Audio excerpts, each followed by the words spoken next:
Gendarmerie de Choisy-au-Bac, dans l'Oise, près de Compiègne. 5h30 du matin. Les gendarmes se préparent à une interpellation déterminante. Jérémy, le directeur d'enquête, va arrêter 2 suspects dans une affaire criminelle. Venez là, je sais pas. Ici, vous venez là. Comme tu as vu, on est venus nombreux chez toi. À ses côtés, David, adjudant. Je viens de passer en garde à vue ce matin pour des faits de séquestration, de vol aggravé, violence aggravée.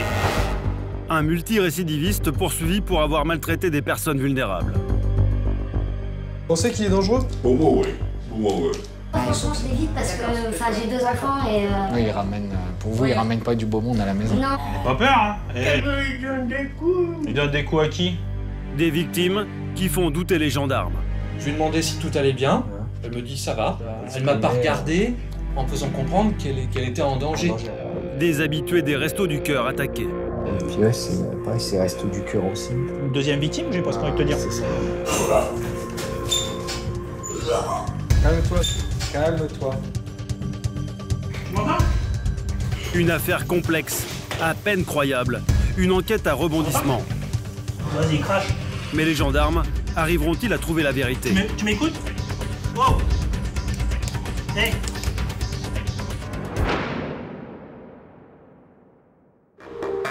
En France, les agressions de personnes âgées sont en nette augmentation ces dernières années, notamment en province. Plus des 2/3 des victimes de vol par ruse sont des personnes âgées. Une personne cambriolée sur 3 a plus de 60 ans. Nous sommes à Compiègne, en Picardie. Ici comme ailleurs, les retraités sont des cibles faciles pour les escrocs. Ils sont souvent victimes d'agresseurs en tout genre. Parfois, certaines affaires semblent au départ totalement incroyables. Et c'est justement le cas de l'enquête qui arrive. Ce matin, à la gendarmerie de Choisy-au-Bac, Jérémy est en train d'enregistrer une plainte pour séquestration d'une vieille dame. Ce militaire a 31 ans, il a fait ses classes en Normandie avant de rejoindre la Picardie, où il est devenu officier de police judiciaire. Un gendarme chevronné donc, avec dans ses mains un récit sordide. Une femme que nous appellerons Thérèse, âgée de 64 ans, prétend avoir été enfermée, malgré elle, pendant des mois dans un appartement situé à 10 km de Compiègne. Une épreuve de plus pour cette dame ruinée après le décès de son mari. Elle est veuve et vit péniblement avec sa faible retraite. Elle est donc obligée de s'alimenter au Resto du Cœur. C'est là que cette vieille dame désargentée aurait été enlevée par un couple. Ils sont venus la récupérer à proximité des restaurants du Cœur, là où elle allait chercher ses repas. Elle a pris peur, elle s'est réfugiée dans un bar à proximité. Cet individu ainsi que sa compagne sont venus la récupérer dans le bar et l'ont conduit jusqu'à le lieu de domicile du couple. C'est ici, à 10 km de Compiègne, au domicile du couple, que le calvaire de Thérèse aurait commencé. Le couple l'aurait enfermée de force. Il serait resté 3 mois, d'après ses déclarations, temps pendant lequel monsieur se serait amusé à lui piquer les cuisses avec des fléchettes, lui mettre des coups de ceinture et la faire dormir sur des oreillers, à même le sol dans la cuisine. Des sévices et des conditions de vie épouvantables. Et cela aurait pu continuer si le 18 avril, la veuve n'avait pas fait un malaise. Le mis en cause, prenant peur, a fait intervenir les pompiers à son domicile. Ils ont récupéré qui, lors du transport, s'est confié et dit effectivement, je suis victime de séquestration. Un kidnapping dans un bar du centre-ville, d'une retraitée sans argent qui aurait été retenue contre sa volonté. Plus de 3 mois et sans mobile apparent. L'histoire est rocambolesque. Or, les enquêteurs le savent bien. Il arrive parfois que les plaintes qu'ils enregistrent soient totalement inventées, par vengeance ou bien parce que les plaignants n'ont plus toute leur tête. Alors l'urgent pour Jérémy va être de vérifier la fiabilité de ce témoignage qui lui semble de prime abord peu crédible.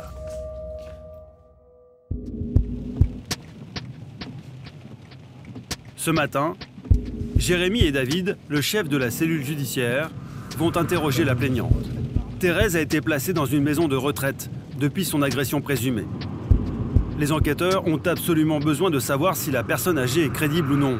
quand elle raconte cette histoire de séquestration. Car comme près d'1 million de personnes en France, Thérèse a été placée sous tutelle depuis des années. La vieille dame n'a plus toutes ses facultés mentales pour se gérer de manière autonome. La victime est fragile, son jugement diminué.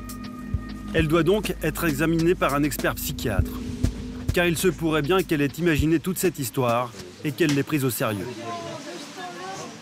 Bonjour, la gendarmerie de Choisy-au-Bac.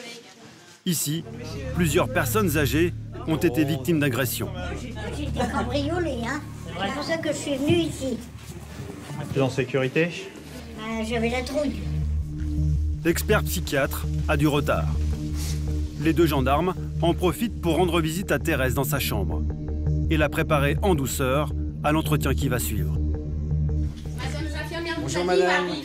Ça marche, merci. Vous finirez après, hein? Comment ça va depuis la dernière fois? Ça va mieux. Si vous êtes en sécurité, Ah oui. on s'occupe bien de vous. Ah oui. Vous partez en vacances demain matin? Oui. Ah, vous partez où? Dans 3 jours, à côté de Havre. À côté du Havre? Oui. D'accord. Ils vous ont expliqué un petit peu le personnel de la maison de retraite, ce qui allait se passer là ce soir? Non. Non. Il y a un médecin qui va venir, un psychiatre qui va discuter avec vous. Oui. D'accord? Puis après, lui, il me fera un petit compte-rendu. Les gendarmes demandent à la victime si, par hasard, le couple n'aurait pas fait pression sur elle après la séquestration présumée. Ils vous ont pas recontacté, le couple, chez qui vous êtes allé? Ici? Oui, ici ou à l'hôpital? Non. Non, jamais. Bon, on va attendre le docteur. C'est par ici. Le psychiatre vient d'arriver à la maison de retraite. Son diagnostic est crucial pour les enquêteurs.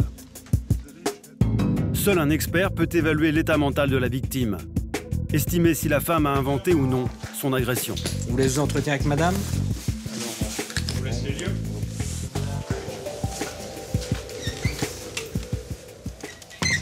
L'idée principale de cet examen, c'est surtout d'établir l'état psychologique de cette personne et pouvoir déterminer si on peut s'appuyer sur ses déclarations, sachant que de toute façon, c'est pas le seul élément sur lequel nous allons travailler.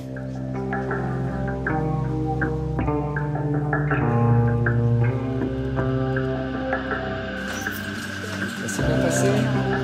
Après 1 heure d'entretien, l'expert psychiatre a recueilli assez d'éléments pour se prononcer sur l'état psychologique de Thérèse. Dante a tout de même relativement bonne mémoire pour son âge. Elle ne se trompe pas sur beaucoup de choses. Alors après, ça va être tout un compte rendu. Vous allez voir le détail de ce qu'ils disent. Parce que la fameuse affaire là, où elle aurait été kidnappée entre guillemets à la gare, elle est tout de même un peu trop cohérente pour l'avoir vraiment inventée. Par conséquent, ça a une crédibilité. Pour le psychiatre, la retraitée ne ment pas. Son récit est crédible. Probablement vrai. Encore merci. Pour les gendarmes, c'est une surprise. Il va donc falloir rapidement enquêter sur cette affaire peu commune. Et pour cela, ils vont commencer par se rendre sur les lieux de son enlèvement, afin de compiler le maximum d'informations et de témoignages. Or, ils ne le savent pas encore, mais cette enquête va se révéler beaucoup plus compliquée qu'ils n'imaginent.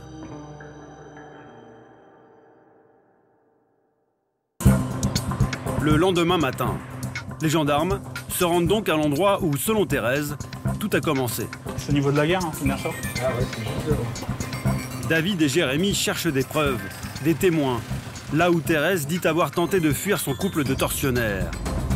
C'est ici qu'aurait débuté l'enlèvement de la victime, dans le centre-ville de Compiègne, Ça fait le tour du pâté de maison. à proximité de la gare.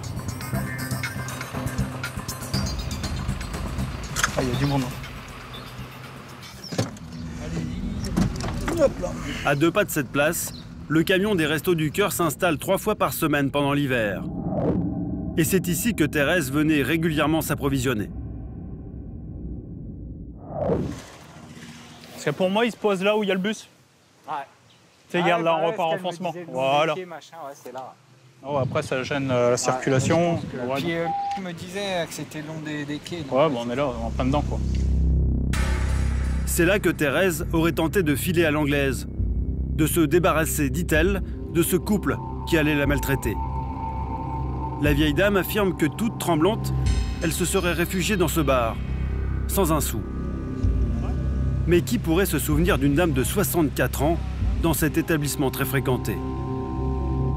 Jérémy et David décident alors d'interroger le patron.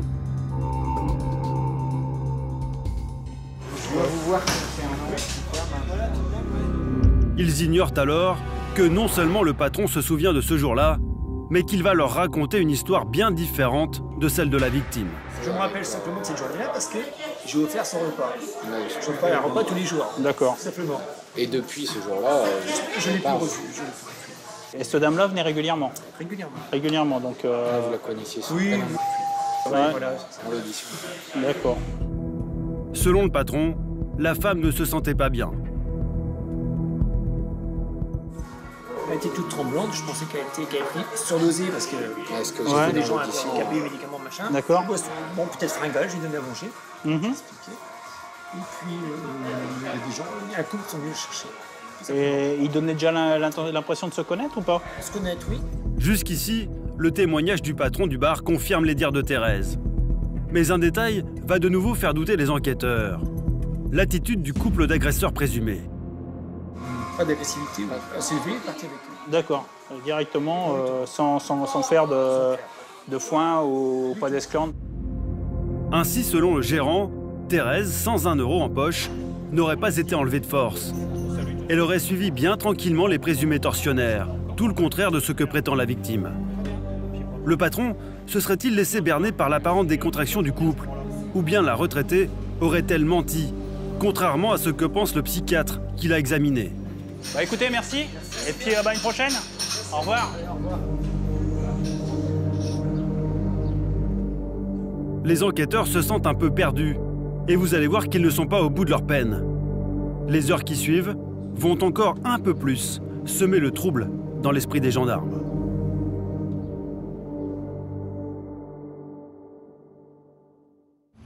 À commencer par un détail qui va revenir à la mémoire de Jérémy. En rentrant à la gendarmerie, il se souvient soudain que l'adresse du couple à laquelle la victime a été retrouvée ne lui est pas inconnue. Là, c'est toutes les archives de la communauté de brigade pour 2011 et 2012. Et il remet la main sur un rapport de police déjà ancien, pour le moins troublant. Donc c'était une dame qui s'était présentée au commissariat de police de Compiègne et qui leur avait également déclaré avoir été victime de séquestration au domicile de...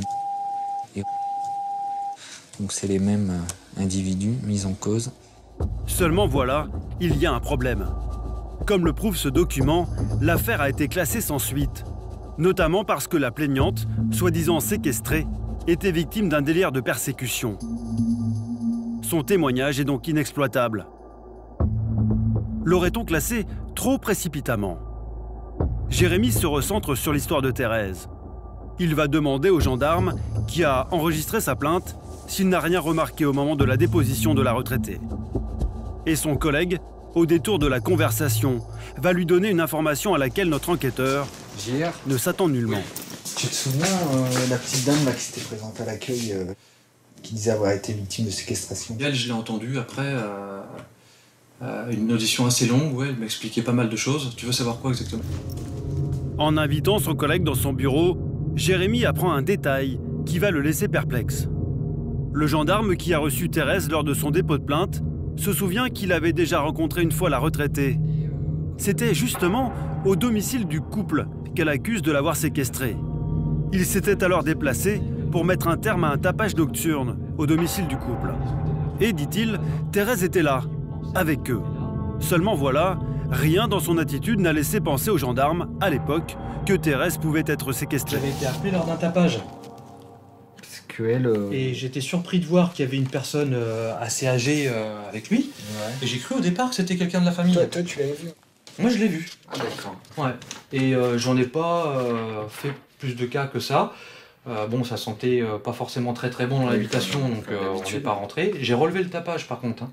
C'est pour ça que je m'en souviens, c'est que je l'ai relevé. Pour JR, le collègue de Jérémy, les choses semblaient claires. Thérèse vivait tranquillement sa retraite chez un couple, et voilà tout. Rien d'inquiétant en apparence.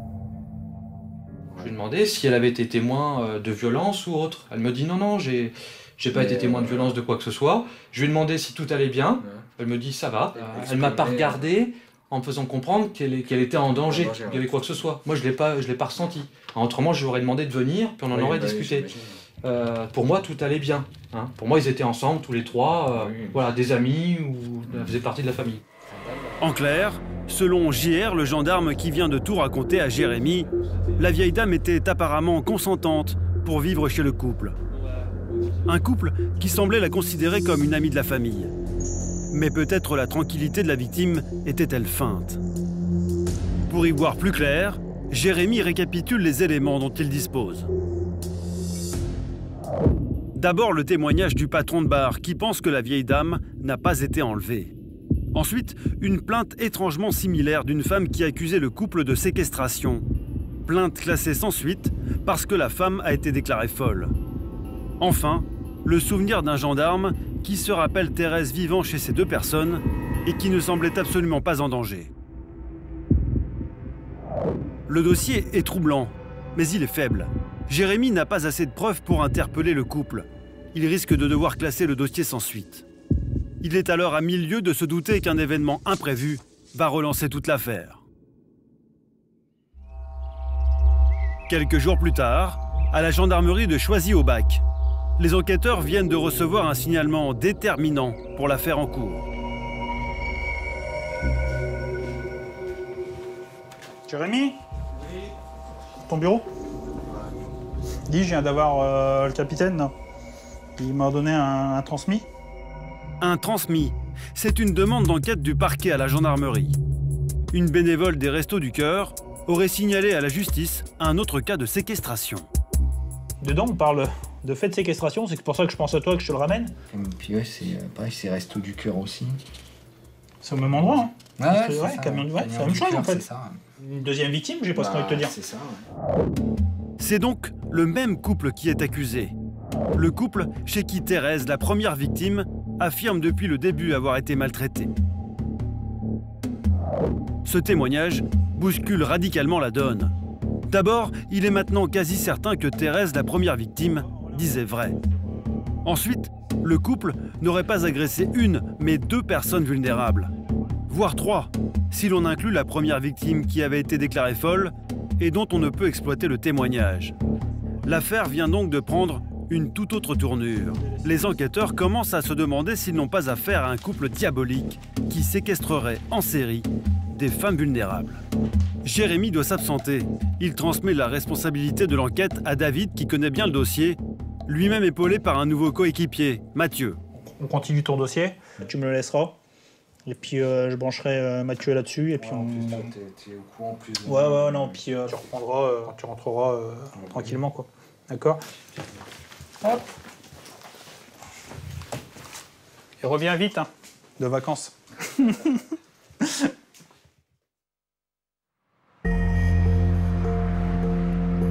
Quelques jours plus tard, Mathieu, le nouvel enquêteur, reprend donc cette curieuse affaire de séquestration. Dans ce type d'enquête, le gendarme doit accumuler le maximum de témoignages avant de procéder à toute interpellation.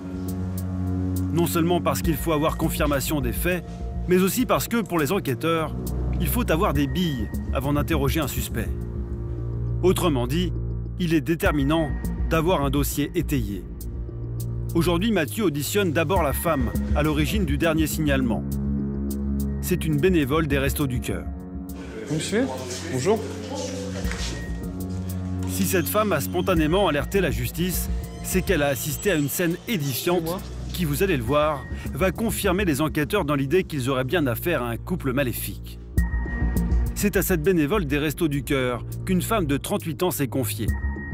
Une personne que nous appellerons Martine, une femme vulnérable, sous tutelle, comme Thérèse.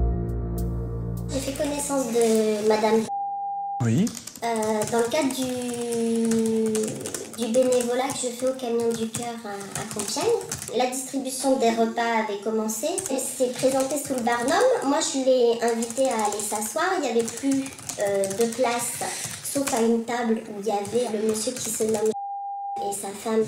Et c'est là qu'elle a refusé en se mettant à parler très fort, en prenant tout le monde à témoin, en disant non, je veux pas m'asseoir à côté d'eux, j'en ai marre de cela.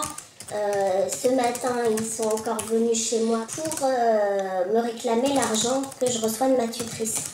D'accord. Donc c'est ça qui... C'est déjà ça qui vous a inquiété? Bah oui. Immédiatement, d'accord.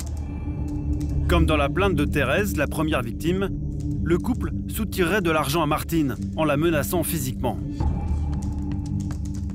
Le fameux s'est levé, je l'ai entendu lui proférer des menaces en lui disant « ferme-la parce que ma femme sinon elle va t'en foutre une ». Donc elle s'est mise à brailler « oui, recommence ». Donc je lui ai dit « monsieur, je connais pas les histoires que vous avez entre vous, mais vous n'avez pas à lui proférer des menaces, allez vous asseoir ». Pire, selon la bénévole, Martine aurait subi des violences sexuelles. Après que c'est devenu encore plus inquiétant parce que là, elle s'est mise à dire « c'est comme quand je vais chez lui et qu'il m'empêche de sortir, je serais un homme, il ne ferait pas ce qu'il me fait. » D'après vous, qu'est-ce qu'elle entendait par des choses qui ne feraient pas un homme? Pour vous, vous l'avez pris comment? Mais comme des attouchements. D'accord. Donc là, j'ai trouvé que les déclarations prenaient une tournure encore plus inquiétante par rapport à ce qu'elle pouvait craindre de ce monsieur. Face à ce témoignage inquiétant, la bénévole aurait alors conseillé à Martine de parler. Moi, je lui ai dit, mais allez porter plainte, non, je veux pas. Alors, d'après vous, pour quelle raison elle voulait pas le faire? Elle l'a pas exprimé, mais moi je pense que vu l'intimidation qui est apparue très vite de la part de ce monsieur-là, voilà, elle avait peur, mais... Pour les gendarmes, l'affaire prend de l'ampleur. Menaces, violences, raquettes, peut-être même abus sexuels. L'affaire est grave, beaucoup plus grave que ce que les enquêteurs imaginaient. Si jamais vous avez quoi que ce soit par la suite, pas hésiter à nous... Même du type d'information, juste si jamais vous avez un élément quelconque qui vous revient. Okay. Je vous remercie, je vous souhaite une bonne journée. Au revoir.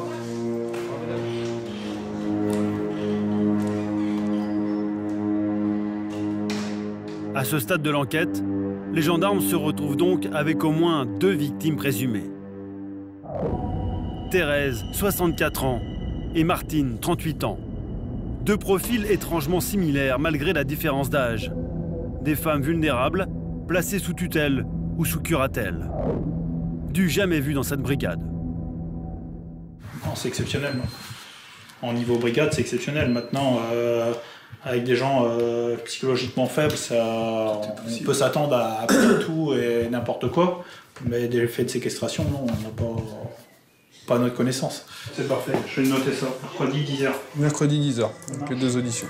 Il s'agit maintenant d'entendre plus vite Martine, la seconde victime dont a parlé la bénévole des Restos du Cœur. Une audition cruciale. C'est elle qui permettra de répondre aux questions des enquêteurs. Est-ce que oui ou non, un couple dirigé par un homme brutal agresse en série des personnes vulnérables? C'est un tournant de l'enquête. Désormais, tout dépend du témoignage de Martine, la seconde victime présumée. L'adjudant est tendu. Ce n'est pas un hasard si c'est lui qui va mener cet interrogatoire crucial. Le gendarme connaît déjà Martine. Il s'est rendu une fois au domicile de cette femme fragile d'un milieu défavorisé qui a du mal à s'exprimer. Il espère pouvoir la mettre en confiance. Là-bas, à la forme? Avec moi? Je vais doucement, je vais pas te perdre. Tu rentres et tu t'assois là, s'il te plaît. Le gendarme va donc se servir de cette histoire ancienne pour mettre à l'aise la victime présumée. Est-ce que tu as une pièce d'identité sur toi? Tu peux me la donner? Bon, je te reproche rien, moi, déjà. Sois pas inquiète, d'accord? C'est pas une connerie. Non, c'est pas une connerie. Si ça serait une connerie, on serait venu te chercher. Tu le sais. L'audition sera difficile, car Martine a partagé l'avis du suspect. Un homme qui lui ferait subir des violences aujourd'hui. Tu fais pas de conneries, toi? Ah, c'est qui celui-là? Moi, je veux te parler de justement. Mais c'est peut-être toi qui fait des conneries. C'est peut-être lui qui en fait, non? On a déjà dit de pas raconter sur lui les conneries.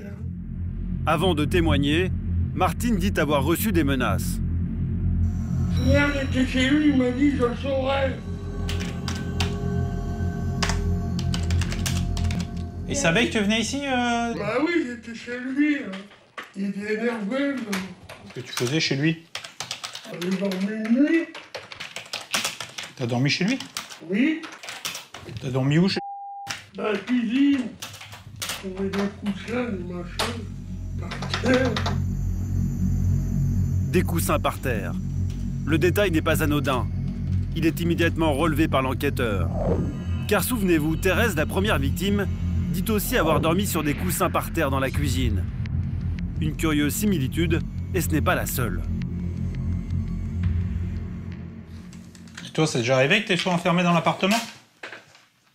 Avant, on sortait avec lui, mais on est à Paris. Avant, quand je sortais avec lui et qu'il allait à Paris? Ouais. C'est le tournant de l'audition. Le moment tant attendu.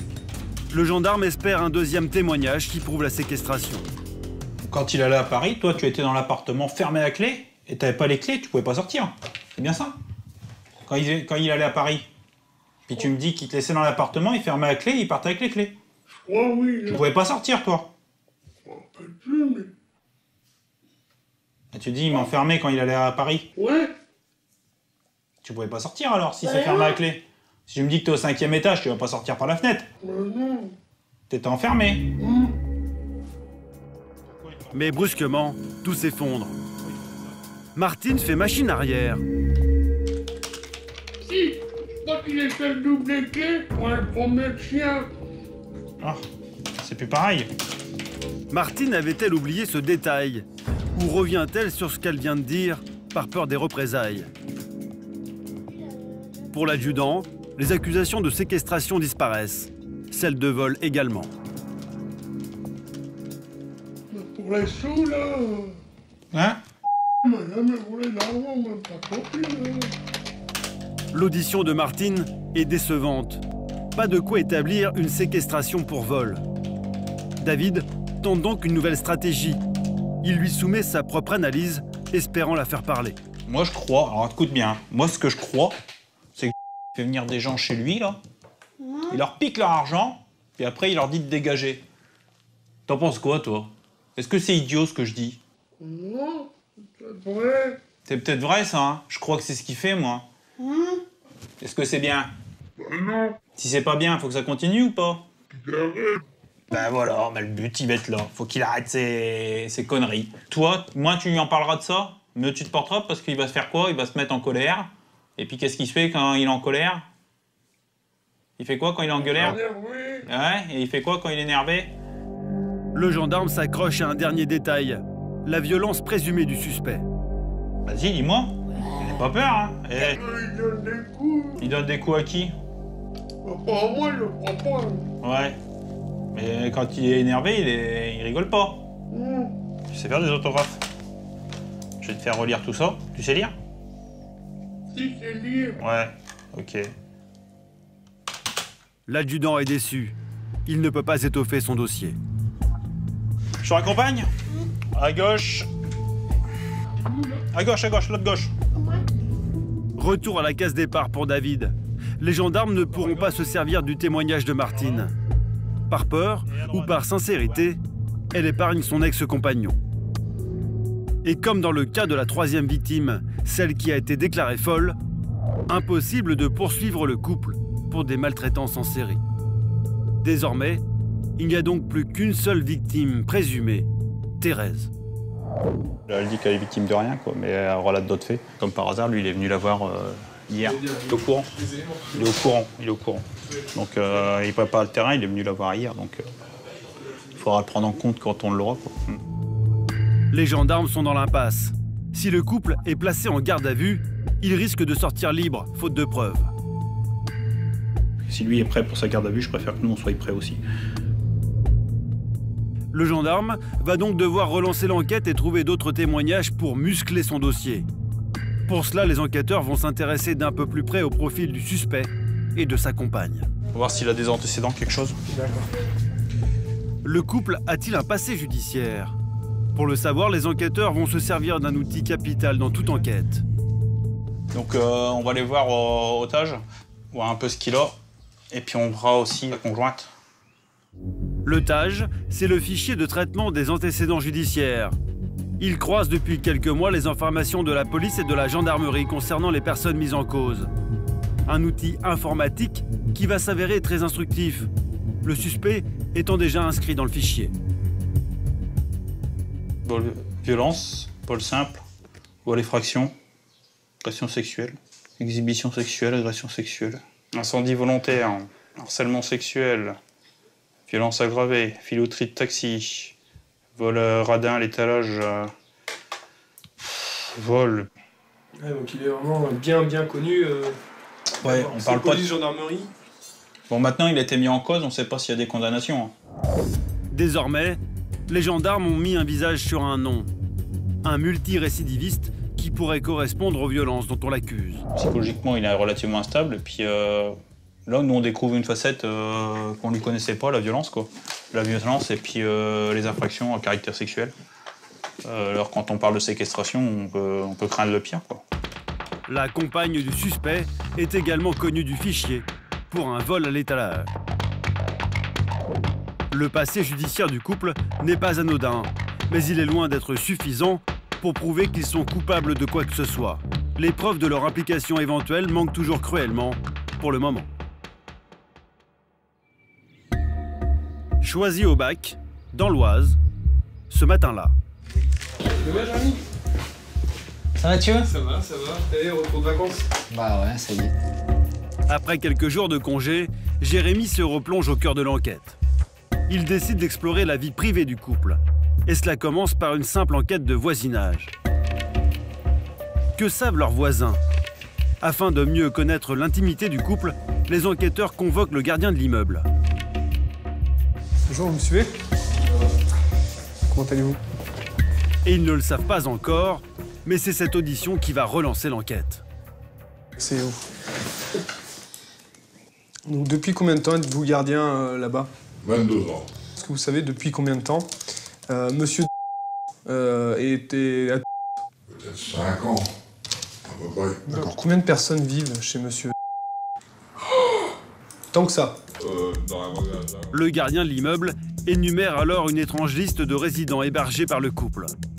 J'ai connu un gars, un grand, avec des longs cheveux.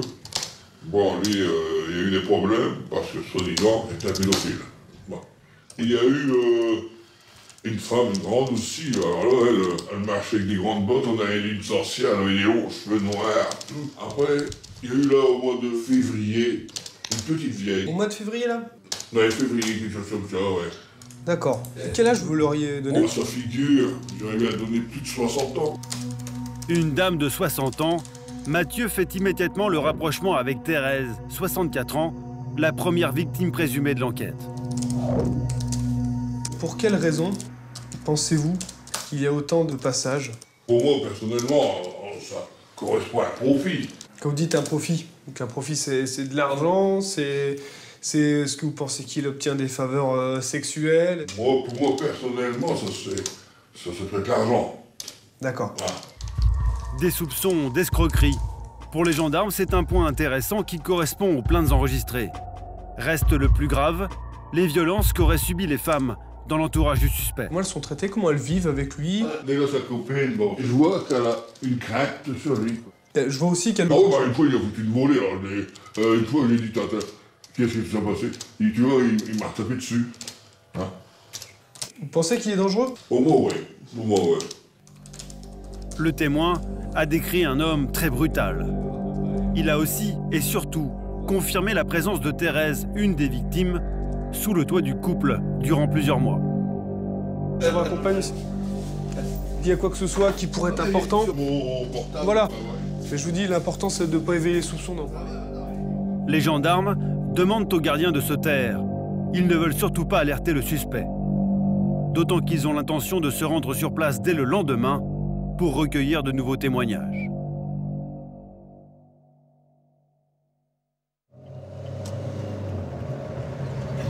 Jérémy et Mathieu en sont persuadés. C'est dans l'immeuble où vit le couple à 10 km de Compiègne qu'ils auront le plus de chances de trouver de nouveaux éléments. L'enquête de voisinage commence. Afin de ne pas éveiller les soupçons, nous filmons en caméra cachée. Monsieur.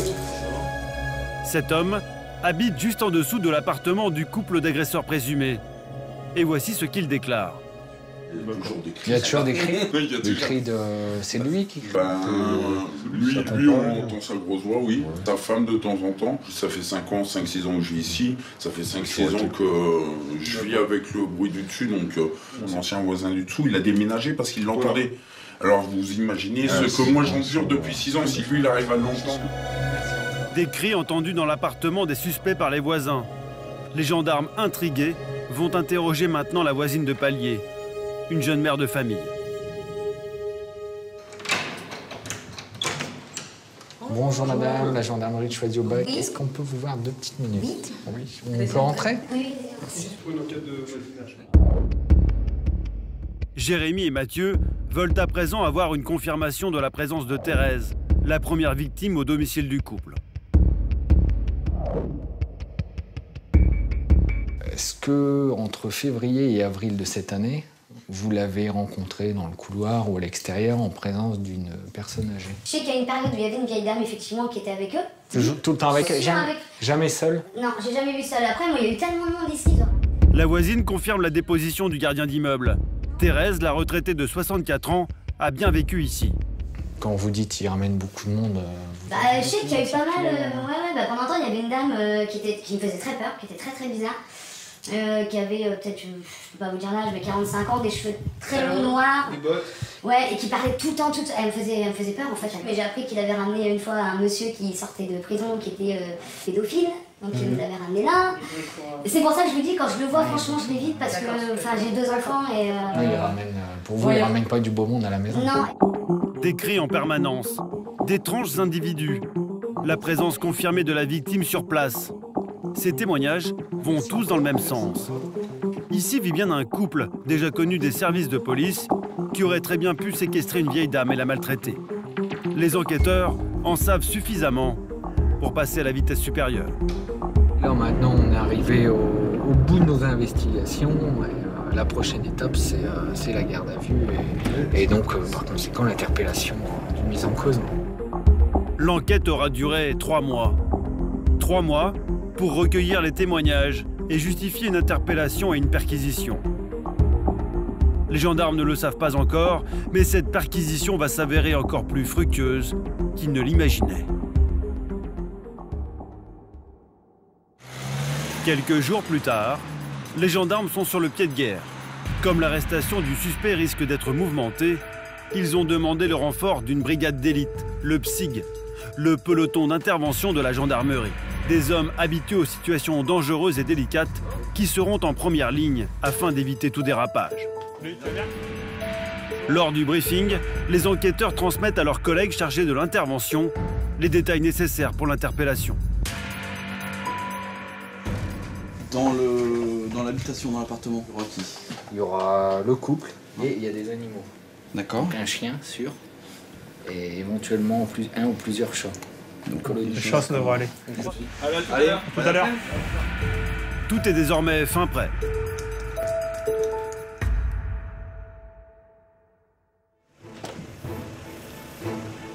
« 5h30 du matin, le jour J. La nuit a été brève. On prépare l'interpellation du couple et la perquisition de leur appartement qui permettra peut-être de mettre la main sur des éléments prouvant une séquestration.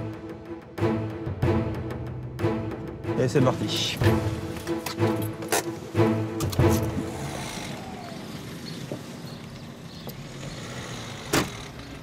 6 heures, l'heure légale. Dans le silence, les forces de l'ordre pénètrent dans l'immeuble.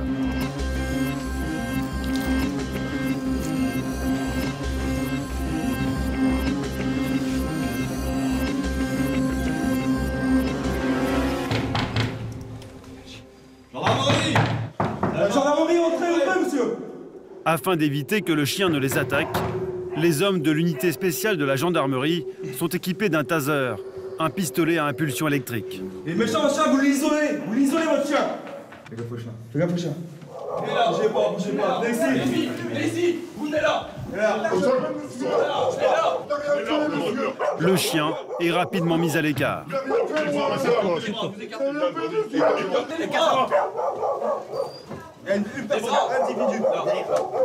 C'est bon.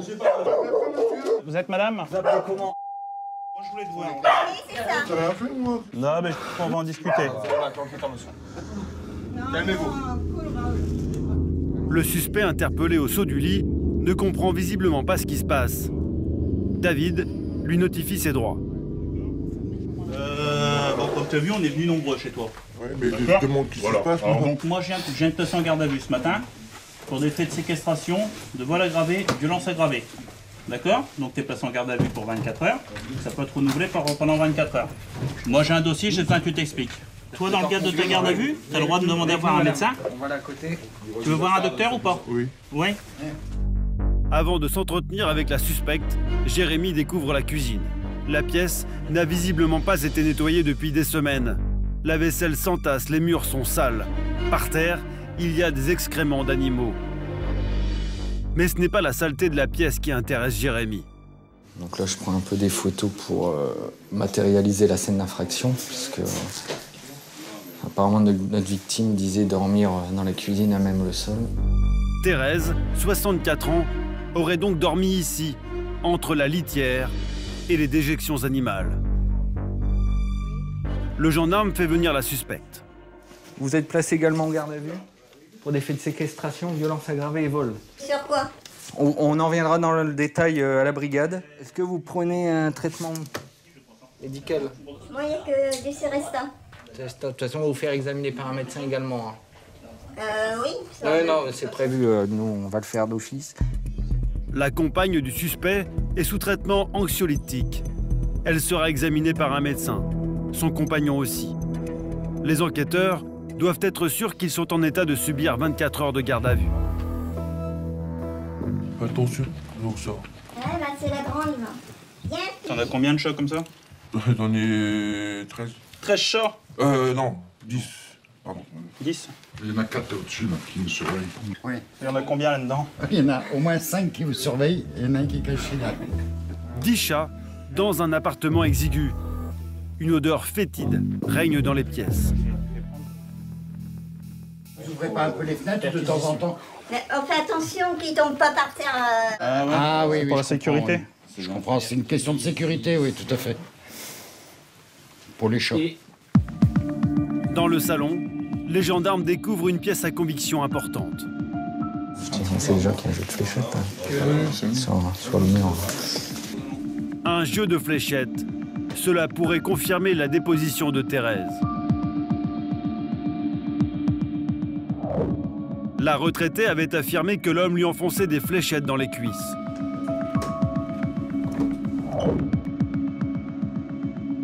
Et ce n'est pas tout. En perquisitionnant l'appartement, Jérémy va faire une découverte incroyable. Vraiment. Là, je cherche éventuellement du courrier au nom de la victime. Hein. Ça peut être intéressant aussi. Parce qu'elle aurait vécu ici plusieurs mois. Ah, bah tiens. Des lettres au nom de Thérèse, qui affirme avoir été enfermée ici contre son gré.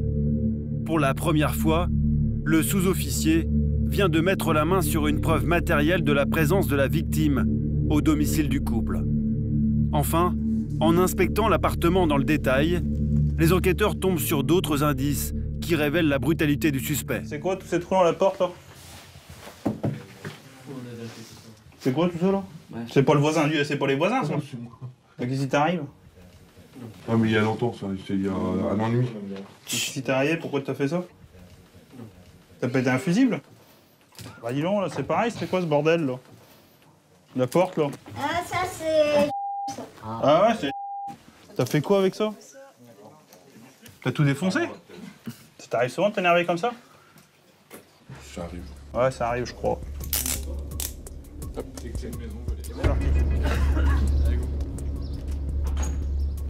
Un suspect manifestement violent.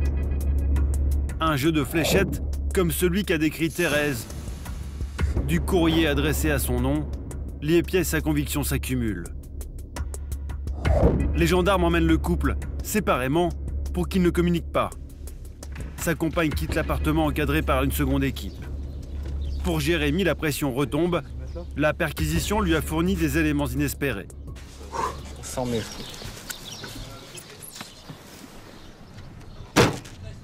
De son côté, l'adjudant a aussi le sourire aux lèvres. Il a eu peur que le suspect hyper tendu ne s'évanouisse durant l'interpellation. J'ai quand même eu un peu peur qu'il fasse une syncope. Quand on est rentré, il était pas préparé à ça. Non, c'est vrai qu'il a pris un petit peu... Ben, c'est pas plus mal parce qu'il a finalement l'impact psychologique de l'interpellation, il l'a prise. Et on va pouvoir s'en servir. Niveau conditions, il est pas mal. Et dans quelques instants, sur D8, vous allez voir comment les enquêteurs vont réussir à faire craquer l'homme que Thérèse désigne comme étant son bourreau. Vous découvrirez également que son audition ne va pas du tout se passer comme prévu.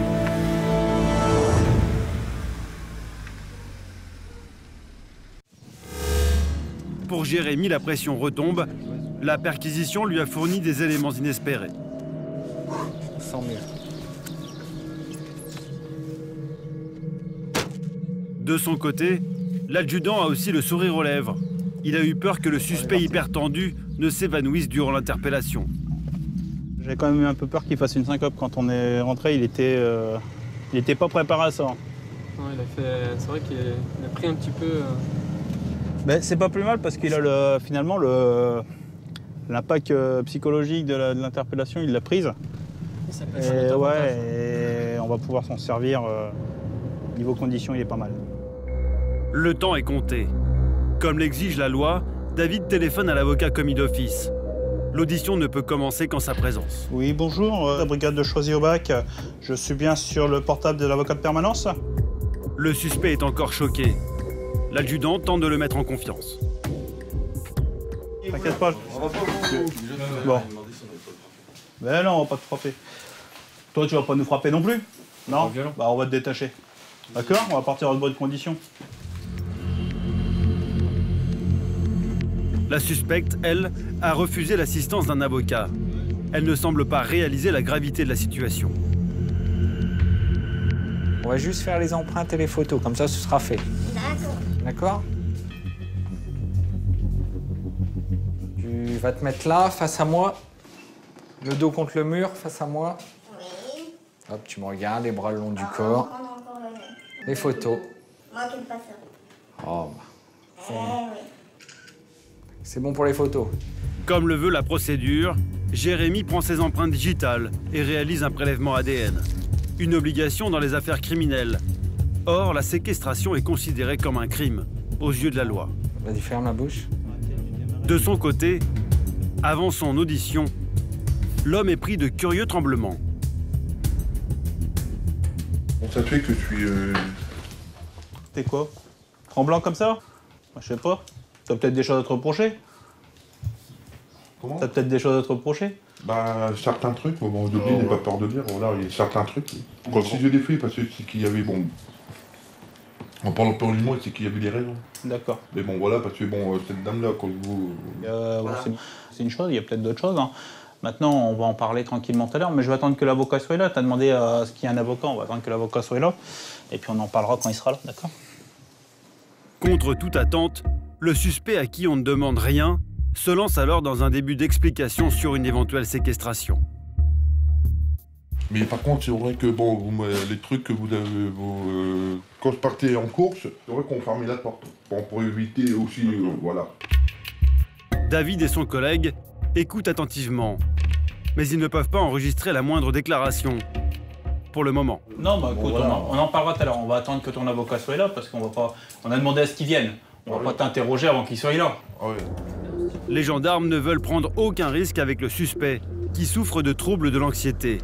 Ils le transfèrent à l'hôpital. Son état de santé doit être compatible avec sa garde à vue. Ça fait partie des droits d'un garde à vue. Et ça permet de constater dans quel état il est quand il arrive dans nos locaux. Ce rendez-vous avec un médecin permet au suspect, sous anxiolytique, de renouveler son traitement médicamenteux. Bah écoutez, merci docteur. Hop. Diagnostic, Le suspect est en bonne santé, à un détail près. Il doit prendre, comme sa compagne, des calmants durant l'interrogatoire. Ce que lui prescrit le médecin afin que tout se passe bien.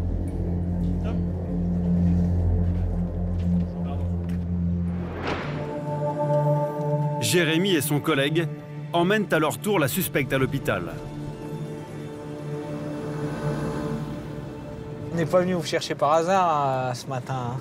C'est qu'on nous a rapporté des choses et que vous êtes mis en cause dans des faits de séquestration, violence et un vol. On vient pas chercher, tiens, on va l'embêter monsieur et madame aujourd'hui. Oui, parce qu'on n'est pas séquestrés déjà. Non. Mais c'est pas par rapport au fait que tu sois, toi, séquestré. C'est qu'il y a une personne qui a été séquestrée chez vous. Sinon, tu serais pas avec nous.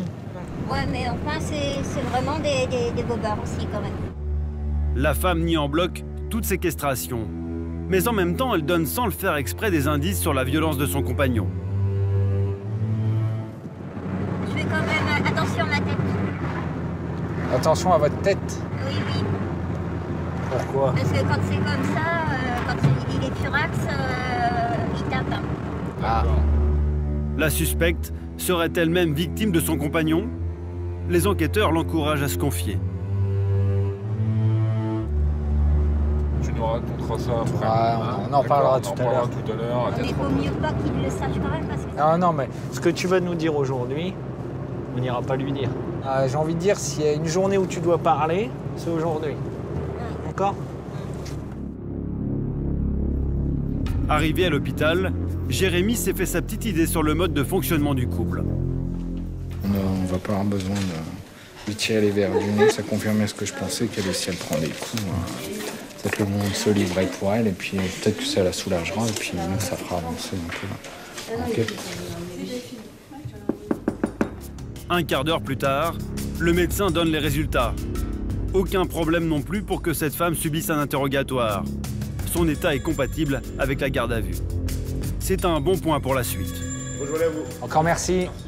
On y va, madame, au revoir. La suspecte repart encadrée par les militaires. Son audition va être déterminante pour permettre aux gendarmes de boucler leur enquête.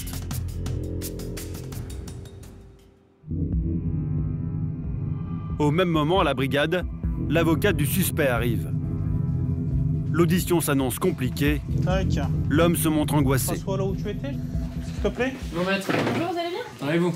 Ça va, merci. Et on vous a préparé une chaise, maître, pour pouvoir vous asseoir. Merci. On va parler de ta situation professionnelle. Est-ce que tu exerces une activité professionnelle actuellement? Non. Est-ce que tu as des problèmes de santé particuliers? Je suis fort anxieux, et à force que je suis fort anxieux, ça me déclenche des crises de pasmophilie. Est-ce que tu suis un traitement? Si oui, lequel? C'est Resto 50. Un suspect angoissé, qui ne va pas forcément se livrer très facilement.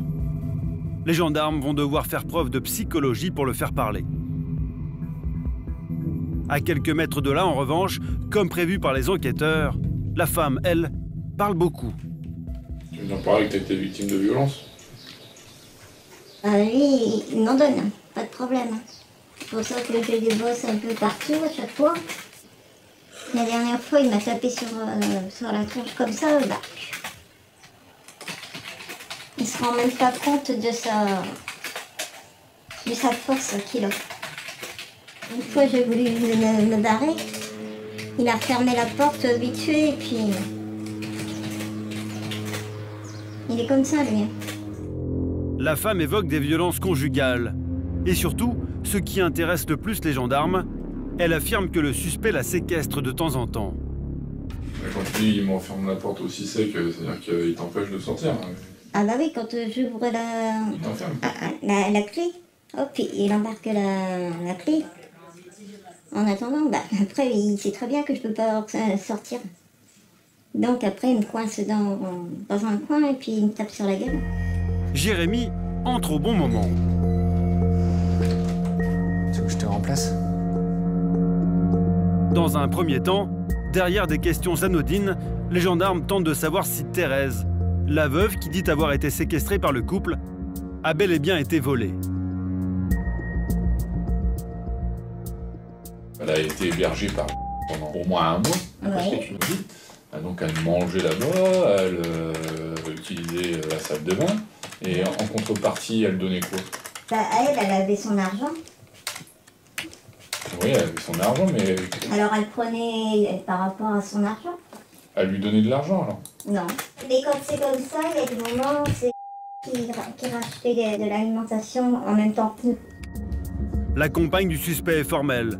Son compagnon ne volait pas la retraite de Thérèse. Mais qu'en est-il de l'accusation de séquestration? L'enquêteur revient sur ses premières déclarations. Son compagnon, selon elle, l'enfermerait régulièrement. Est-ce que tu es vraiment enfermé dans cet appartement? Bah, ça serait un peu plus ça, oui. Plus enfermé dans ton appartement bah que oui. des disputes de couple? Ah bah oui, puisque de toute façon, je peux pas y aller tout seul. Hein. Et il faut toujours que Tu peux rien faire toute seule? derrière mes basques. Dans la pièce d'à côté, David questionne le suspect sur les rapports qu'il entretenait avec ses nombreux hôtes, pour savoir s'il leur extorquait de l'argent. Mais l'homme affirme qu'il ne réclamait pas un euro aux personnes qui l'hébergeaient. Bon, c'est vrai que je reçois des gens qui sont plus ou moins dans la galère. Ça, il n'y a pas de problème.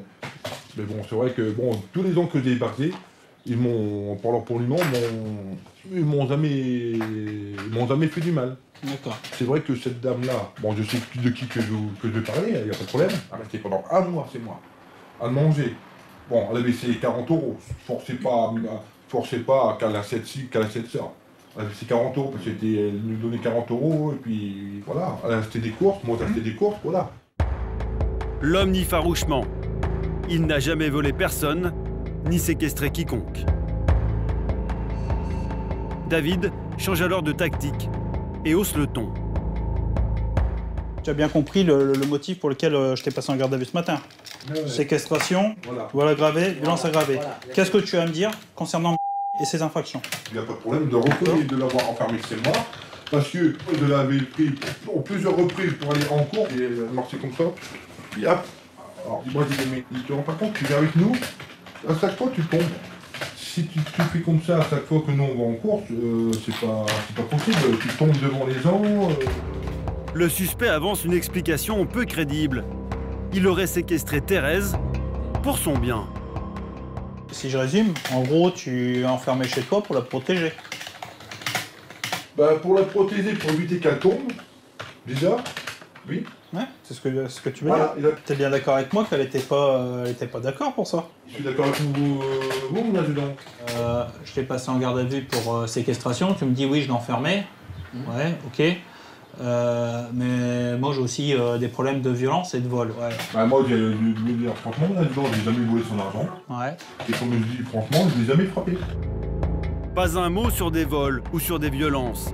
Et une explication alambiquée pour justifier qu'il enfermait Thérèse.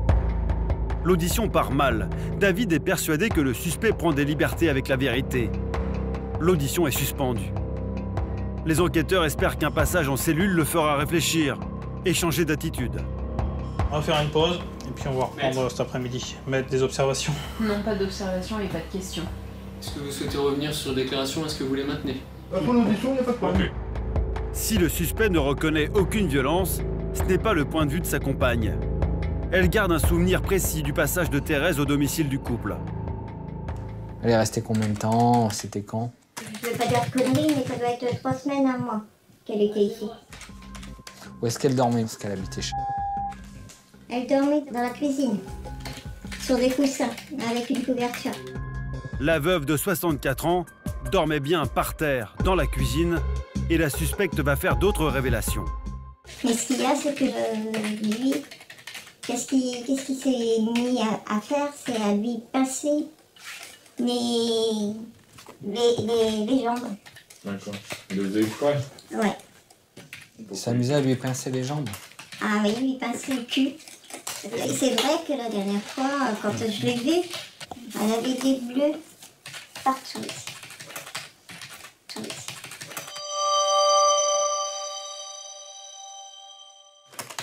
Il a un jeu de fléchettes? Oui. Est-ce qu'il s'est déjà servi de ces fléchettes pour faire du mal ou Ah non. peut-être jouer avec... Non, justement, jouer aux fléchettes. Tu dis qu'il l'a pincé. Est-ce qu'il est faux pour rigoler, toi, qu'il lui mettait un petit coup de fléchette ou... Non, à chaque fois, passer les gens. Donc là, tu manges, on te remet en cellule.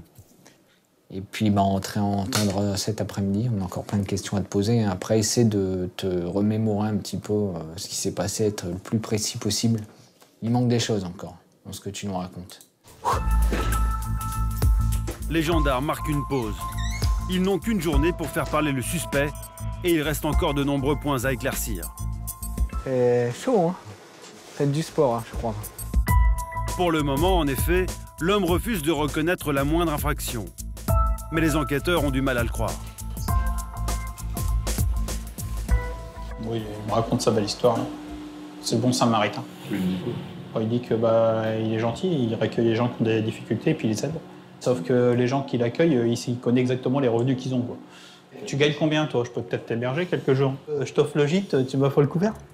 En gros, c'est peut-être ça aussi. Hein. Les gendarmes le savent. Comme le suspect semble exercer une certaine ascendance sur sa compagne, il est impératif que l'homme ne communique pas avec elle. Les enquêteurs les placent donc dans 2 cellules séparées. 14h30, c'est la reprise des auditions. Les 2 équipes de gendarmes n'ont plus que 16 heures pour faire parler les 2 suspects. Ils comptent principalement sur la femme, plus bavarde que son compagnon. L'interrogatoire reprend sur un point clé, les violences qu'aurait subies Thérèse. Il lui est déjà arrivé de te frapper, de te donner des coups de poing. Tu nous as dit. Oui. Si ça lui est déjà arrivé de faire des trucs comme ça, de la frapper aussi. Comme toi, il le faisait avec toi. Non. Non, pas sur ça. Généralement, c'était ma tête de turc. L'interrogatoire s'enlise. La femme serait la seule à être maltraitée. Jérémy change de stratégie et s'appuie sur les déclarations de la plaignante. Elle nous dit que elle avait peur de lui, qu'il lui mette des claques, et qu'en l'occurrence, il lui mettait des coups de ceinture et il la piquait avec des fléchettes. Ah bon? J'étais pas au courant de ça. Pourquoi elle dit ça? Non, mais c'est vrai. Là, j'étais même pas au courant de tout ça. C'est bizarre, hein, parce que dès qu'on te pose une question où on rentre un peu plus dans le vif du sujet, c'est je sais pas, je prête pas attention à ce qui se passe autour. Je vais pas vous dire quoi que ce soit si je ne le sais pas. Et elle a l'habitude de mentir Non, ça m'étonnerait. Ah bon? Non, elle ne ment pas. Oui. Je sais qu'elle est capable de... Elle est capable de faire ça. Oui, quand même. La femme confirme que son compagnon aurait pu être violent avec Thérèse. Mais elle reste vague. Alors le gendarme se fait plus incisif dans ses questions. Il s'appuie sur un point précis de la déposition de la victime. Elle dit dans sa déclaration, des fois il me passait sur le visage une éponge toute sale et le balai avec lequel il avait nettoyé par terre, la pisse et tout ça. Ça se peut. Pour l'emmerder? Pour l'emmerder. Ouais. Pour la première fois, depuis le début de l'audition, l'enquêteur obtient confirmation qu'il y a bien eu sévices contre la victime. Alors il enchaîne. La victime aurait-elle aussi été volée? Est-ce que ça, elle est venue te voir un jour pour te dire il m'a piqué 30 €? Je suis pas vraiment très sûre. T'es pas sûre de quoi? Vas-y, dis-moi. C'est 30 €. Parce qu'il faut faire quand même attention parce que c'est un très bon menteur aussi. Parce que moi, dans mon porte-monnaie, c'est pareil. T'as déjà piqué des sous? Oui. Oui. L'homme pourrait avoir volé la victime, mais peut-être pas. L'enquêteur est dans le flou. Il va alors s'intéresser au fait le plus grave qui est reproché au compagnon de la femme interrogée, la séquestration. C'est un point essentiel, car aux yeux de la loi, la séquestration est considérée comme un crime. Elle est passible de 20 ans de prison. La parole de la compagne du suspect est donc déterminante. Est-ce qu'elle sortait seule? Non. Nous deux, on était enfermés là-bas.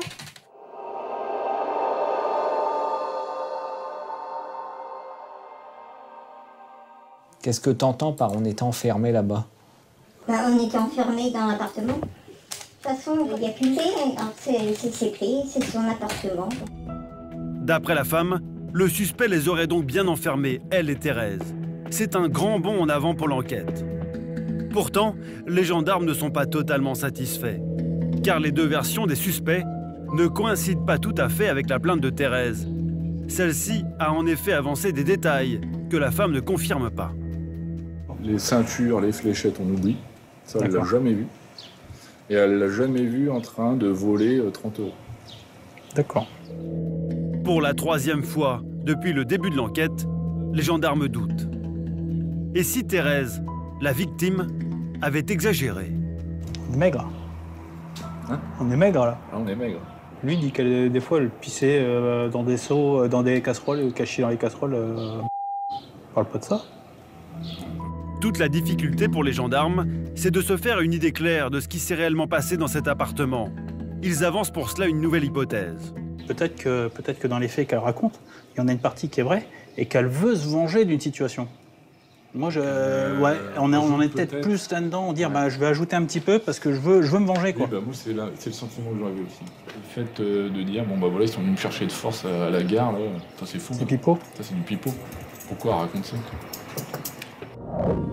La vieille dame, humiliée, se serait-elle vengée? L'expert psychiatre aurait-il donné trop de crédit au récit de l'agression de Thérèse? C'est maintenant l'audition du suspect qui va être déterminante. Pour le faire avouer, les enquêteurs commencent par s'appuyer sur les faits dont ils sont les plus sûrs. Sa violence envers sa compagne. Est-ce que tu maintiens ne pas avoir commis de violence sur... Oui? David abat sa dernière carte. Il met le suspect face à ses contradictions. Le fait de pincer quelqu'un, c'est des violences? Pour moi, c'est violence, oui. Des fois, il y a des traces de coups sur le visage. Tu peux m'expliquer ces traces de coups, là? Comment ça? Ben, je sais pas, moi, je te dis des fois, est-ce que tu peux m'expliquer pourquoi, des fois, il y a des traces de coups sur le visage? Je sais qu'il y a une fois, elle est partie pendant 8 jours, elle a fugué de sous moi. Tu vois que au début, elle avait un bleu ici, là. Ici, là. Quand elle boit, elle se casse la trombine. Bon. Tu crois pas plutôt qu'elle fuit parce que tu en as mis une? L'homme va alors justifier ses gifles en accusant sa compagne d'être volage. J'en ai mis une, oui, je suis d'accord avec vous, mon adjudant, parce que vu qu'elle avait fait un truc qu'il fallait pas. Ça t'arrive d'être violent, alors? Pour les trucs comme ça, c'est comme moi, c'est comme vous êtes mariés, et puis vous allez coucher avec un autre mec, ça se fait pas. Peu à peu, l'enquêteur en vient à ce qui l'intéresse, les violences faites à Thérèse, et que sa compagne a en partie confirmé. Elle a évoqué une serpillière pleine d'urine qu'il aurait frottée contre le visage de sa victime. Les jeux que t'avais avec... j'aimerais bien que tu me les expliques. Comment ça? C'était quoi les jeux que t'avais avec... C'était quoi ton jeu? On jouait à la bataille, elle jouait de temps en temps avec nous aux jeux de PC, et on jouait aussi aux cartes, comme on appelle ça, c'est au Kems. Le jeu avec la serpillière? Ouais. Bah, j'ai celui-là que j'aimerais bien que tu me parles. Le jeu avec la serpillière? Ah, ça, je suis d'accord avec vous, mon adjudant. Vas-y, explique-moi un peu. Parce que vu qu'elle avait fait, comme je vous l'avais dit tout à l'heure, elle avait fait pipi, elle avait fait pipi par terre. Je l'ai dit tout simplement, quand on fait pipi par terre, on nettoie. Elle a nettoyé, bon, il n'y a pas de problème. Mais après, elle a recommencé. Alors j'ai dit, ça se fait pas, ça, si tu veux aller aux toilettes, tu vas aux toilettes. Alors, bien on fait. C'est quoi le jeu alors? Qu'est-ce que t'as fait avec ce serpillière? Je l'ai mis dans la figure. Ça, je reconnais que c'est des faits, il n'y a pas de problème. Le suspect commence à reconnaître quelques violences. C'est le moment pour David et son collègue d'en venir aux autres sévices évoqués par sa compagne. À commencer par les pincements aux cuisses. À l'appartement. Avec... Ouais. Ça lui dit la même chose que... Comment ça se fait? Il y a quelqu'un qui ment, forcément. On a deux versions différentes. C'est qui ment? Moi, je le sais que ça s'est passé. Elle le dit, et elle le dit, toutes les deux, elles disent la même chose, elles se sont pas vues. Elle a été dire à... J'étais là, ce jour-là, j'ai entendu. Ah mais t'as vu faire? Non, ne me dis pas n'importe quoi, s'il te plaît, s'il te plaît. D'ailleurs, jusque-là, ça s'est bien passé. Là, non. Là, je peux pas te dire ça, elle t'a vu faire. Alors, ne me dis pas, il y a mon trait, puis elle a dit, non, elle t'a vu faire. Là, c'est écrit, c'est noir sur blanc. Je l'ai vu faire, dans le canapé. Dans le canapé, s'amusait à la pincer, il jouait. Ah, je m'amusais avec elle, oui, voilà. Bah pourquoi tu me le dis pas? Tu me dis depuis tout à l'heure, tu me dis la vérité. Mais je l'ai jamais frappé dans la figure.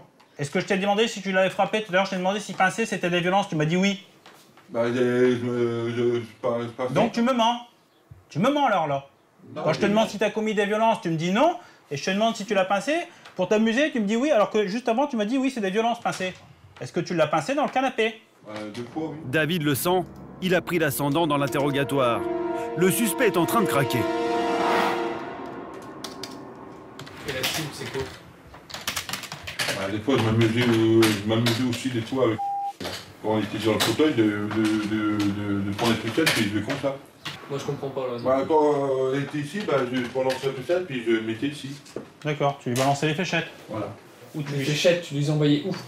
Voilà. L'enquête vient de basculer. Les gendarmes tiennent enfin leurs aveux. Pour la première fois, le suspect reconnaît avoir maltraité une femme de 64 ans, hébergée chez lui pendant 1 mois, et qu'il enfermait, selon lui, pour son bien. Donc c'est 17h35, fin d'audition. Monsieur reconnaît avoir violenté et séquestré, lui avoir pincé et piqué les fesses et les jambes, mais ne pas lui avoir volé d'argent. D'accord, non, bon. Dans un instant sur D8, après les aveux du suspect, vous allez voir comment les gendarmes vont se pencher sur le rôle exact de sa compagne. Victime ou complice? Faut pas que t'en aies peur. Si s'énerve, t'en fais pas. On est là, il y a plein de gendarmes dans le bureau.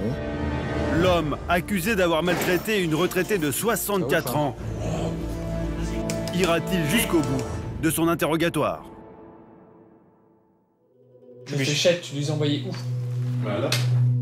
L'enquête vient de basculer. Les gendarmes tiennent enfin leurs aveux. Pour la première fois, le suspect reconnaît avoir maltraité une femme de 64 ans, hébergée chez lui pendant 1 mois, et qu'il enfermait, selon lui, pour son bien. Donc c'est 17h35, fin d'audition. Donc monsieur reconnaît avoir violenté et séquestré, lui avoir pincé et piqué les fesses et les jambes, mais ne pas lui avoir volé d'argent. D'accord, non, bon. L'essentiel des faits est reconnu, mais de manière assez floue. L'interrogatoire est loin d'être terminé. La justice doit donner son feu vert pour que l'on prolonge la garde à vue des 2 suspects. Mais à ce cas-là, je substitue. Monsieur, il finit par reconnaître les faits de séquestration. Donc il dit qu'il l'a enfermé quand il quittait l'appartement. Il justifie en disant que c'était pour pas qu'elle tombe, parce que quand elle sortait, elle tombait. Il l'a pincé pour s'amuser.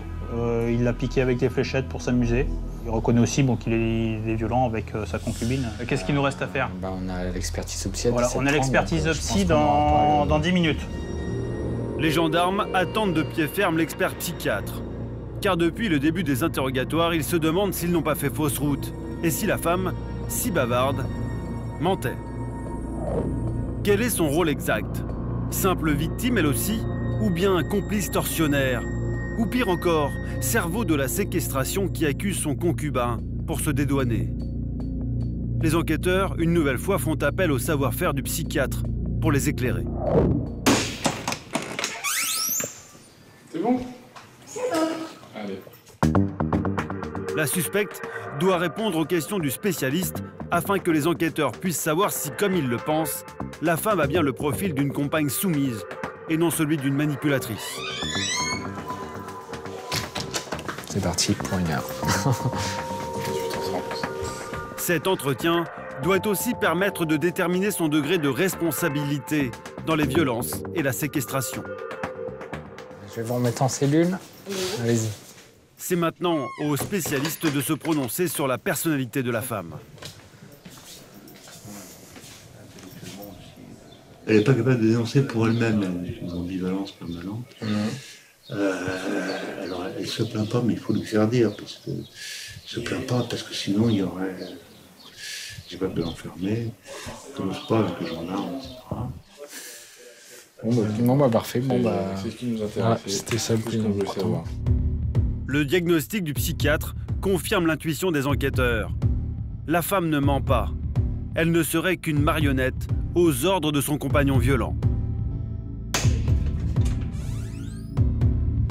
Allez, viens, on va voir monsieur le docteur.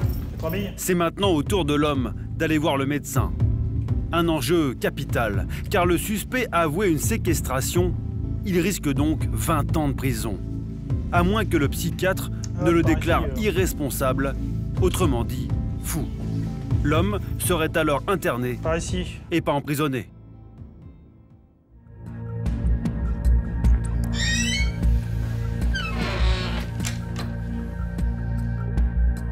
Après cet entretien capital, le psychiatre quitte la gendarmerie. Bonne soirée encore, merci. Au revoir. C'est un moment crucial. Il s'agit de savoir si, oui ou non, l'enquête va continuer. David décortique les premières conclusions du médecin. Est tout à fait accessible à une sanction pénale qui doit lui être signifiée et être appliquée. C'est-à-dire que c'est quelqu'un qui sait ce qu'il fait et qui doit être sanctionné. Selon le psychiatre, l'homme n'est pas fou. Il a cependant un désordre mental assez prononcé. C'est un manipulateur. Une sursimulation sur ces aspects de la personnalité par l'intéressé toutefois présente. Ses capacités d'expression spontanée le montrant d'une astuce concrète et d'une intelligence pratique tout à fait efficiente, notamment dans l'aptitude à dissimuler et à simuler.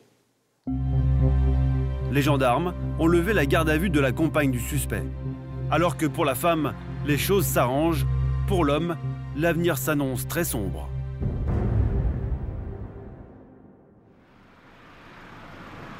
Quelques heures plus tard, Jérémy sert son dîner au suspect.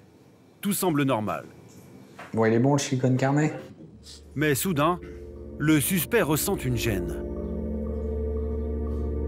C'est normal, t'as plus des fourmis ici. Non, t'as plus des fourmis ici.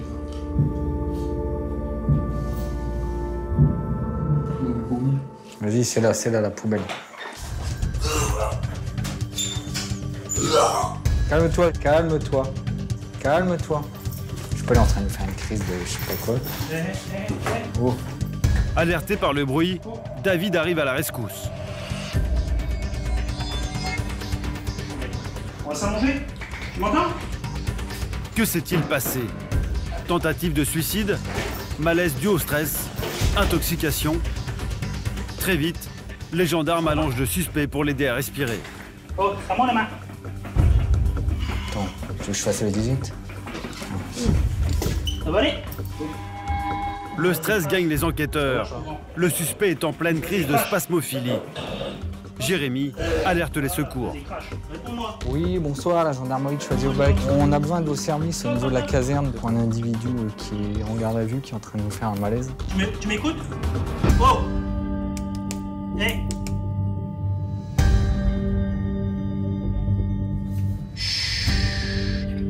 Calme-toi. Oh, cool. Cool. Bon, les pompiers sont partis.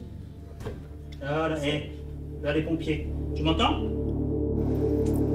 Alertés par la gendarmerie, les pompiers arrivent immédiatement, sous l'œil inquiet de Jérémy.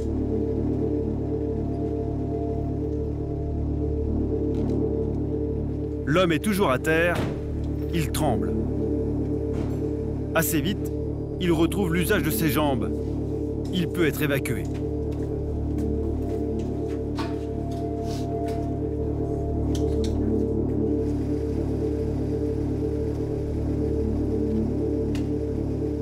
Étonnés de voir un camion de pompiers dans la cour, les collègues de Jérémy viennent aux nouvelles. Il nous a fait un malaise. Bah, il est en train de manger, il fait ça pique, hein. Puis d'un coup j'ai envie de vomir, donc il a un poubelle, puis d'un coup. Les gendarmes sont sous le choc. Leur enquête est peut-être compromise. Ont-ils commis une erreur pendant l'interrogatoire? Ont-ils été trop pressants ou trop effrayants pour leur suspect?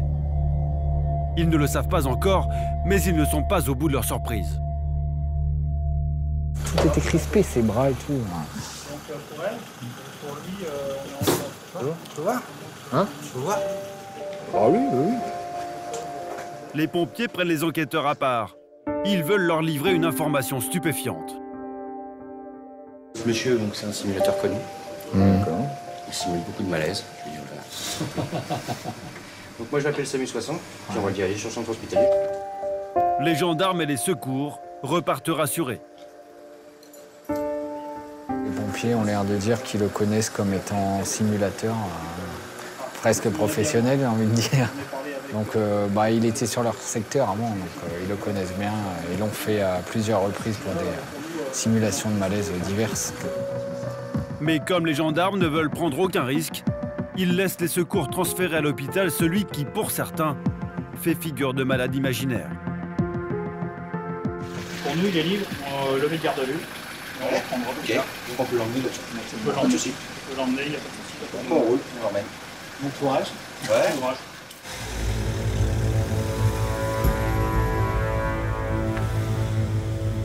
Pour les gendarmes, la journée se termine sur une interrogation. Quelle est donc la véritable intention du suspect? A-t-il voulu se faire hospitaliser et profiter d'un manque de surveillance pour partir en cavale? J'étais loin de penser qu'il nous ferait un malaise aujourd'hui. C'est pas pour autant qu'il va se soustraire à la justice, hein, ça. C'est que partie remise. Hein. Demain, il aura le droit à sa petite garde à vue et puis il sera réentendu. Et puis, moi qui prenne la poudre d'escampette qui sort du territoire, mais bon, je pense pas. Quoi.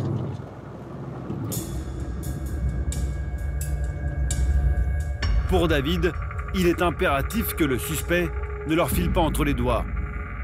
Il ira donc le chercher lui-même à l'hôpital. Et cela va arriver beaucoup plus tôt qu'il ne l'imagine. À 1h du matin, sur le parking en face de l'hôpital, l'adjudant joue les taxis. Il s'est déplacé en personne pour venir récupérer l'homme qui a tenté de leur fausser compagnie. J'ai été prévenu que monsieur était sortant de l'hôpital. Du coup, j'ai pas hésité à lui rendre service, je suis venu le chercher. Et puis on va le ramener à la case départ.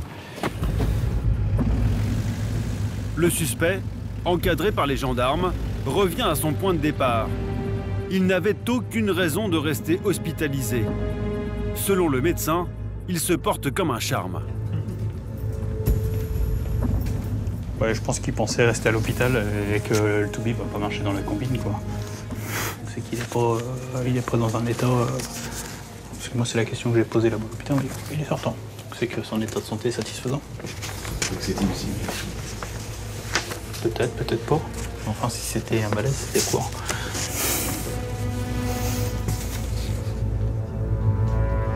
Il a 15h15 de garde à vue de jour. La garde à vue du suspect va reprendre en pleine nuit. David prévient son avocate. Une obligation légale, mais pas toujours agréable, en plein milieu de la nuit. Oui, l'adjudant Serviget, bonjour. Excusez-moi de vous déranger à cette heure-ci. Bon, j'ai été avisé que monsieur est sorti de l'hôpital et je viens de le récupérer. Je l'ai récupéré à 1h du matin et j'ai notifié ses droits, je l'ai replacé en garde à vue, toujours pour les mêmes faits. D'accord, donc moi je vous propose de faire comme on avait prévu à la base demain matin. Écoutez, on fait comme convenu. Très bien, écoutez, bonne nuit, au revoir.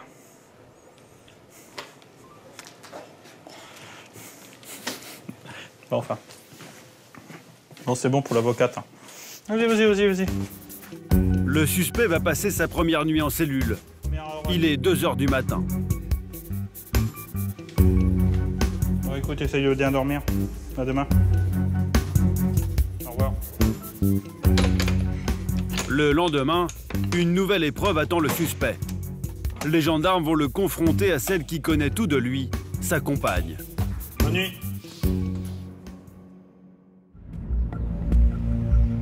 La nuit a été courte. Ce matin, c'est l'heure du face-à-face. L'avocate du suspect est de retour. Elle va s'entretenir quelques instants avec son client pour le préparer à cette confrontation. Bonjour. Je vous laisse. D'accord, merci. De son côté, Jérémy est parti chercher la compagne du suspect. Aux yeux des gendarmes et du psychiatre, elle n'est qu'une victime. Elle est donc libre et a passé la nuit chez ses parents. Bonjour. Ça va? Comment allez-vous? Oui. C'est parti. Ok. Ah, elle a le sourire aujourd'hui.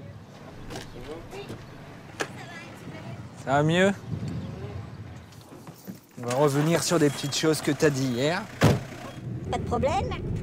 Pour les gendarmes, il est essentiel que la femme ne se rétracte pas, car elle est leur atout majeur.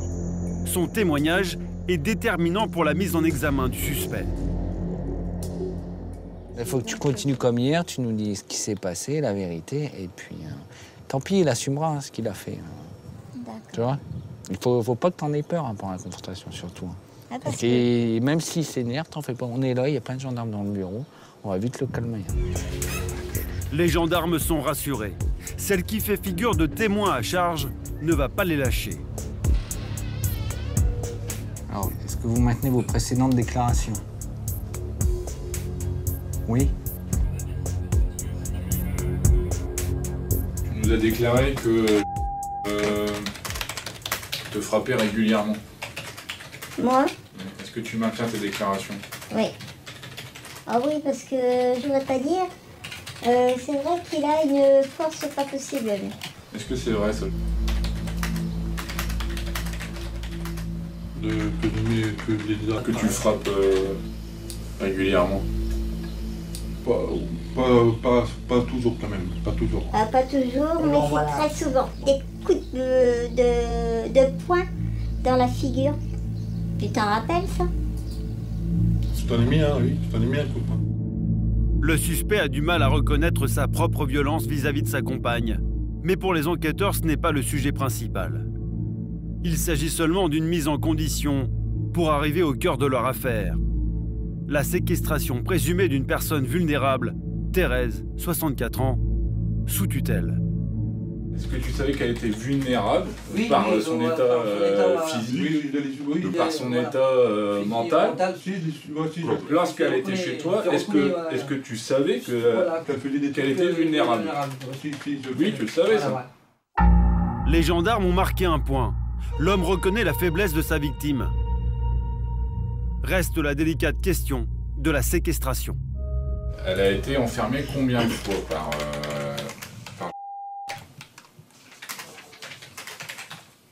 Je sais pas trop, parce que c'est vrai qu'on a sorti quand même assez souvent. Est-ce qu'à chaque fois qu'elle était enfermée à l'intérieur de l'appartement, est-ce qu'à chaque fois, elle avait la possibilité de sortir de l'appartement en ouvrant le verrou? Ben non, on peut pas. Tu peux pas? Non. Ben non, on peut pas, puisque de toute façon, lui, il va travailler, donc c'est lui qui a les clés. D'accord. Donc vous étiez enfermés. Donc on vous ne est... pouviez pas sortir. Exactement. Pour les gendarmes, la séquestration est prouvée. Et leur dossier, bouclé. C'est sans compter un ultime rebondissement. L'audition est sur le point de prendre fin. La compagne du suspect répond à une dernière question sur les rares moments où le couple faisait des courses avec la femme séquestrée.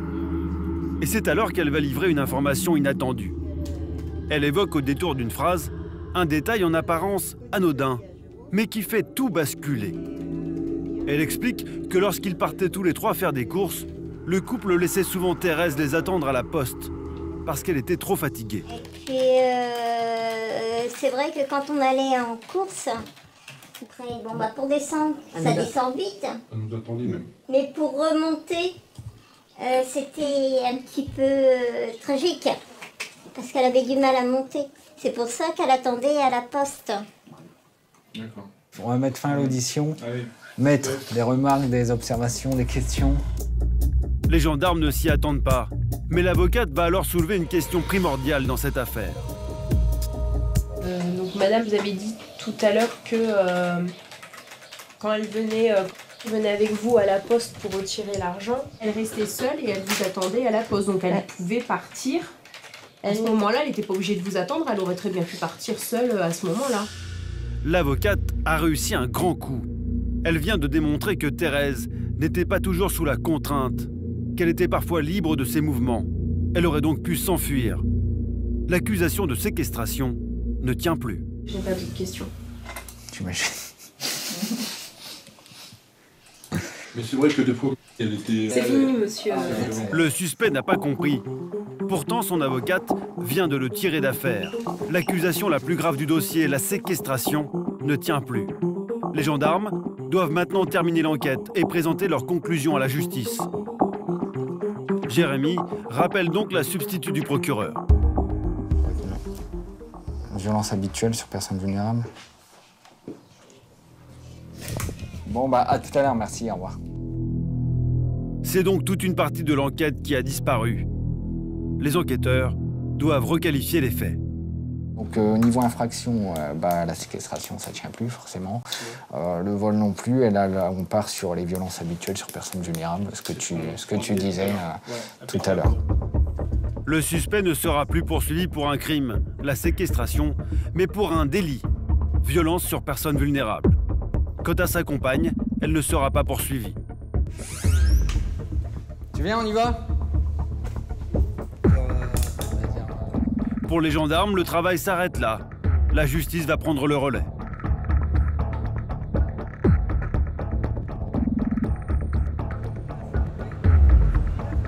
Tu te rends compte quand même que c'est grave ce que t'as fait? Ouais ou... Ouais.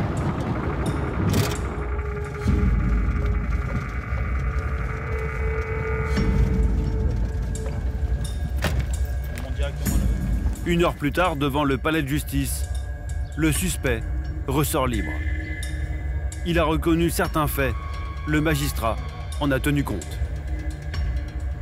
Qu'est-ce qu'elle vous a dit donc, le substitut? Il faut que je retourne, il faut que je sois à la gendarmerie tous les 2 jours pour pointer.